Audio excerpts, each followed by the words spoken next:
আমার মেহেরপুর অ্যাড্রেস আমি আপনাকে এখন দিতে পারছি না। আপনি চাইলে আমি এমনি সব দিতে পারবো, কোনো সমস্যা নাই। এই মুহূর্তে আমার মনে নাই, বাট হচ্ছে গেল আপনি আপনার বাড়ির থানা যদি আপনি ভুলে যান, এই ধরনের রং ইনফরমেশন কে ফুটে ছিল কে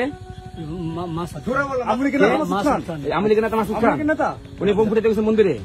দেশের অভ্যন্তরে রাজনৈতিক অবস্থার পরিবর্তনের সৃষ্ট অস্থিরতার আগুনে একের পর এক ঘি ঢেলে সেই অস্থিরতাকে কয়েক গুণ বাড়িয়ে সংবাদ প্রকাশ করছে বেশ কিছু ভারতীয় গণমাধ্যম। গেল ৫ আগস্ট ছাত্র জনতার তোপের মুখে পড়ে দেশ ছেড়ে ভারতে আশ্রয় নিয়েছে বাংলাদেশের সাবেক প্রধানমন্ত্রী শেখ হাসিনা।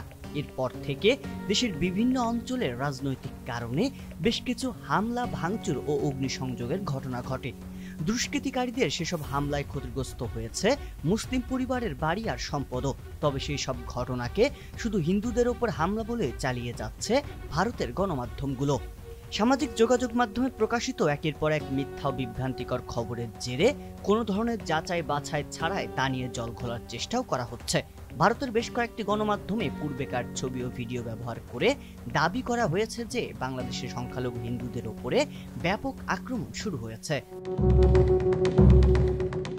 বাংলাদেশের হিন্দুদের ওপরে ব্যাপক অত্যাচার হচ্ছে বলে যেসব ভুয়া পোস্ট সামাজিক মাধ্যমে ছড়িয়ে পড়েছিল তার বেশিরভাগই ভারতীয় বিভিন্ন অ্যাকাউন্ট থেকে পোস্ট করা হয়েছিল বলে নিশ্চিত করেছেন বিভিন্ন ফ্যাক্ট চেকিং সংস্থা। শুধু ভারত থেকেই নয়, বাংলাদেশের অভ্যন্তর থেকেও এসব গুজব ছড়ানো হয়েছে।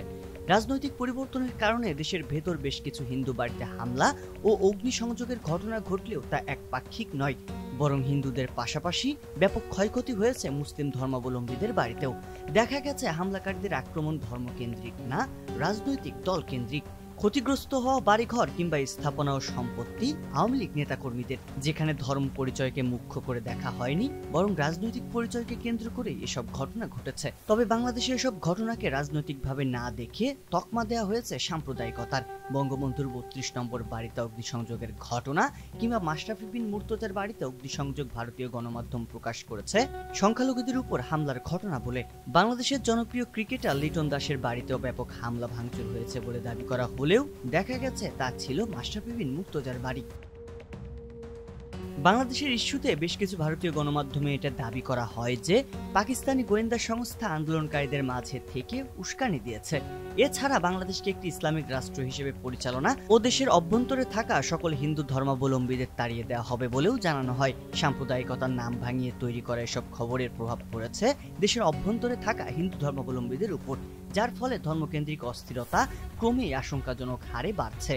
ভারতীয় সংবাদ মাধ্যম ও সামাজিক যোগাযোগ মাধ্যমে প্রচার হওয়া গুজবের বিষয়টি ধরা পড়েছে আন্তর্জাতিক গণমাধ্যমের চোখেও।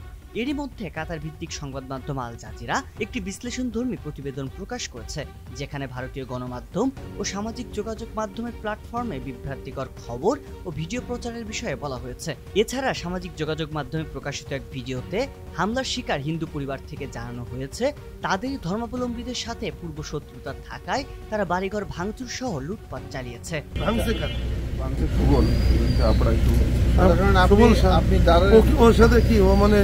জমি জাতি নিয়ে আমার বাড়ি এটা, স্যার ওর জমি এটা, জমি জাতি নিয়ে দ্বন্দ্ব, আমি তো টাকা পাবো, টাকা দেয় না। এদিকে সংখ্যালঘুদের নিরাপত্তার দাবিতে শাহবাগে বিক্ষোভ করেছেন সনাতন ধর্মাবলম্বীদের একাংশ। সেই বিক্ষোভেও পাওয়া গেছে ষড়যন্ত্রের আভাস।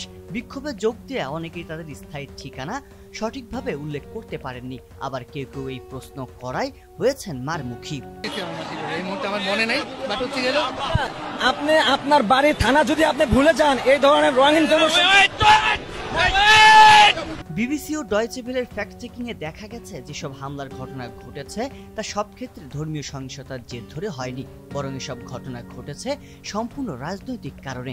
ভারতীয় গণমাধ্যমে সাম্প্রদায়িক রং মাখিয়ে উস্কানিমূলক প্রতিবেদনকে নিয়ম পরিপন্থী বলছে ভারতের পশ্চিমবঙ্গের পুলিশও।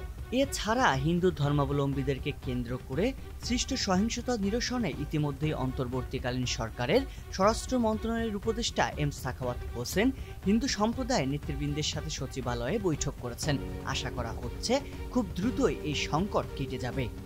যতটুকু নিরাপত্তা দেওয়া দরকার, যদি পুলিশ কম হয় তাহলে অন্য কাউকে নিয়ে আসবেন, আনসার নিয়ে আসবেন। আনসার নিয়ে আসলে ডিস্ট্রিক্টে আমাদের যেখানে রিজনাল হেডকোয়ার্টার আছে, বিজেপির রিজনাল হেডকোয়ার্টার আছে, ওনারা চাইলে ওনারা ডেফিনেটলি পাবেন। তবে দেশের অভ্যন্তরে যেন কোনো সাম্প্রদায়িক সহিংসতার সৃষ্টি না হয় সে উদ্দেশ্যে ব্যতিক্রমী এক উদ্যোগ নিয়েছেন বিভিন্ন মাদ্রাসার শিক্ষার্থী, শিক্ষক সহ সাধারণ জনগণ। হামলার শিকার হতে পারে এমন মন্দির ও অন্যান্য ধর্মাবলম্বীদের স্থাপনা পাহারায় মুসলিম ধর্মাবলম্বীদের সরব উপস্থিতি দেখা গেছে দেশব্যাপী। সরকার পতনের পর থেকে সংখ্যালঘুদের বসত বাড়ি, মন্দির ভাঙচুর করা হচ্ছে বলে খবর ছড়িয়ে পড়লে এরপর থেকে নিরাপত্তার বিষয়টি মাথায় নিয়ে মন্দির সহ অন্যান্য ধর্মাবলম্বীদের ধর্মীয় স্থাপনার নিরাপত্তা দিতে অবস্থান নেয় মাদ্রাসার শিক্ষার্থী সহ সচেতন নাগরিক সমাজ। সংবাদ, ফিচার ও অনুষ্ঠানের জন্য ভিজিট করুন সংবাদ প্রকাশের ওয়েবসাইট এবং যুক্ত থাকুন ফেসবুক পেজ ও ইউটিউব চ্যানেলের সঙ্গে।